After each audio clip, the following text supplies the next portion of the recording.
श्री स्वामी समर्थ. नमस्कार मित्रांनो, आज आपण पाहणार आहोत मार्च 2026 साठी मकर राशीचे राशी भविष्य. मार्च 2026 मध्ये तुमचे कार्यक्षेत्र, आर्थिक परिस्थिती, आरोग्य, वैवाहिक जीवन आणि पारिवारिक जीवन कसे जाईल हे पाहणार आहोत. त्याचबरोबर उपाय देखील सांगणार आहे. व्हिडिओ शेवटपर्यंत पहा, तर तुम्हाला उपाय काय आहे ते समजणार आहे. मकर राशीत जन्मलेल्यांसाठी हा महिना अनुकूल राहण्याची अपेक्षा आहे. या महिन्याच्या सुरुवातीला 5 ग्रह तुमच्या दुसऱ्या घरात असतील आणि 6व्या घरात स्थित गुरु देखील त्यांच्यावर दृष्टिक्षेप करेल. दुसऱ्या घरात या 6 ग्रहांच्या प्रभावामुळे तुमच्या बोलण्यात वारंवार बदल होतील. यामुळे काही लोकांसोबत तुमचे संबंध सुधारतील, तर काही लोक समस्या निर्माण करतील. वाद होऊ शकतात, परंतु आर्थिकदृष्ट्या वेळ चांगला जाईल. तुम्हाला संपत्ती जमा करण्यात यश मिळेल. नोकरी करणाऱ्यांना त्यांच्या मेहनतीचे फळ दिसेल आणि प्रगतीची शक्यता आहे. व्यावसायिकांना मध्यम परिणाम मिळतील आणि त्यांना कठोर परिश्रम करावे लागतील. हा महिना विद्यार्थ्यांसाठी अनुकूल असण्याची शक्यता आहे. कधीकधी अडथळे येतील, परंतु तुम्हाला तुमच्या अभ्यासात चांगले यश मिळेल. आरोग्याच्या बाबतीत तुम्हाला काही खबरदारी घ्यावी लागेल, कारण आरोग्याच्या समस्या वाढू शकतात. हा महिना प्रेमसंबंधासाठी अनुकूल असेल आणि तुमच्या प्रेमाची परीक्षा होईल. विवाहित व्यक्तींना चढ उतार येतील. आरोग्याच्या समस्या तुम्हाला आणि तुमच्या जोडीदाराला त्रास देऊ शकतात. जर तुम्ही किंवा कुटुंबातील एखाद्या सदस्य परदेश दौऱ्याचा विचार करत असाल, तर या महिन्यात तुम्हाला यश मिळू शकते. गूढ गोष्टीबद्दल तुमचे आकर्षण अचानक वाढू शकते. कार्यक्षेत्र, करिअरच्या दृष्टीने हा महिना चांगला राहण्याची अपेक्षा आहे. 10व्या घराचा स्वामी शुक्र महिन्याच्या सुरुवातीला सूर्य, मंगळ, राहू आणि बुध यांच्यासोबत दुसऱ्या घरात असेल. दुसऱ्या घरापासून तुमच्या 3ऱ्या घरात शनी सोबत युती करेल. यामुळे तुमच्या सहकाऱ्यांचा पाठिंबा मिळेल. तुम्ही काही जोखीम घ्याल आणि तुमचे कामे चांगल्या प्रकारे पार पाडण्यासाठी अधिक प्रयत्न कराल. 26 तारखेपासून शुक्र तुमच्या 4थ्या घरात प्रवेश करेल आणि 10व्या घरावर दृष्टी करेल, ज्यामुळे कामावर तुमची स्थिती मजबूत होईल. तुम्हाला तुमच्या कामाच्या ठिकाणी काम करण्याचा आनंद मिळेल. वातावरण तुमच्यासाठी अनुकूल होईल. तुमची उत्पादकता वाढेल. 6व्या घराचा स्वामी बुध महिनाभर तुमच्या घरात राहील, ज्याचा तुमच्या परिस्थितीवर परिणाम होईल. म्हणून तुम्हाला त्यांच्या प्रभावाखाली न येता तुमच्या कामावर लक्ष केंद्रित करावे लागेल. व्यवसायात असलेल्यांसाठी हा महिना चढ उतारांनी भरलेला असेल.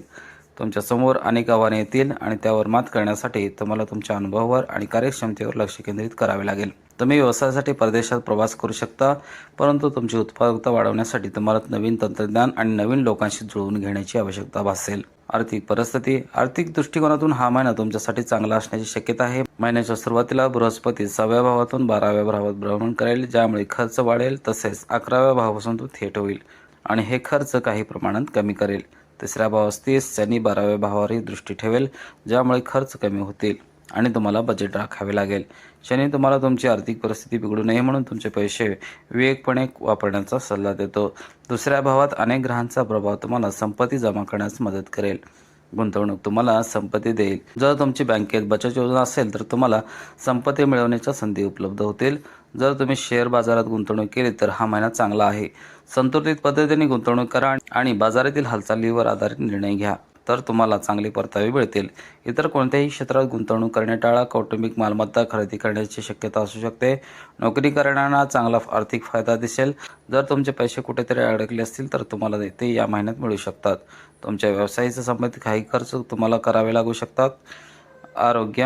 आरोग्याच्या दृष्टीने हा महिना चढ उताराने भरलेला असण्याची शक्यता आहे. महिन्याच्या सुरुवातीला 5 ग्रह तुमच्या दुसऱ्या घरात असतील आणि 6व्या घरात वक्री गुरु आणि 8व्या घरात केतूचा प्रभाव असल्याने आरोग्याच्या समस्या उद्भवू शकतात. तुम्हाला संतुलित आहार घ्यावा लागेल. चांगली दिनचर्या ठेवावी लागेल. चांगले खावे लागेल. जेवणात पुरेसे अंतर ठेवावे लागेल. जास्त द्रवपदार्थ सेवन करावे लागतील आणि तुमची दैनंदिन दिनचर्या सुधारावी लागेल. या चरणांचे पालन करून तुम्ही तुमचा आजार टाळू शकता.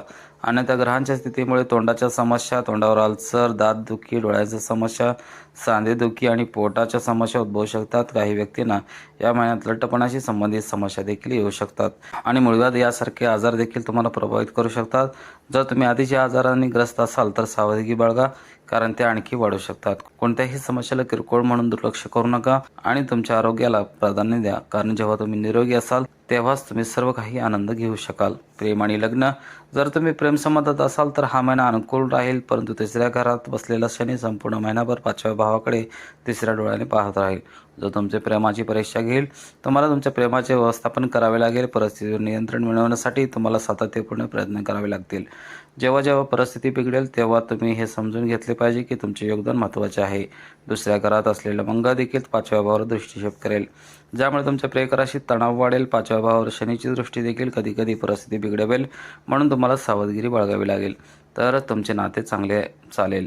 दुसऱ्या दिवशी तिसऱ्या भावात शुक्राचे आगमन तुमच्या प्रेमात वाढ करेल.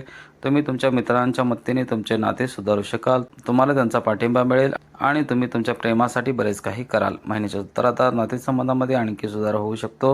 विवाहित जोडप्यांना महिनाभर चढ उतारांचा अनुभव येईल. दुसऱ्या भावातील ग्रहांची जुळवाजुळव तुमच्या जोडीदाराच्या आरोग्याच्या समस्या निर्माण करू शकते आणि बोलण्यावर परिणाम झाल्यामुळे तुमच्या दोघांमध्ये काही भांडणे होऊ शकतात.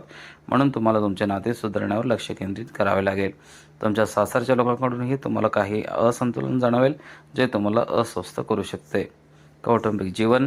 हा महिना कौटुंबिकदृष्ट्या चांगला असण्याची शक्यता आहे, परंतु महिन्याच्या पहिल्या 6 महिने तुमच्या समोर आव्हाने असतील. दुसऱ्या घरात 5 ग्रह असतील आणि 6वा ग्रह तुमच्यावर प्रभाव टाकत असेल. यामुळे कौटुंबिक बाबीमध्ये वाद होऊ शकतात. तुमच्या बोलण्यावर वारंवार बदल होऊ शकतात आणि काही लोक तुमचे चांगले मित्र बनू शकतात, तर काही तुमचे शत्रू बनू शकतात.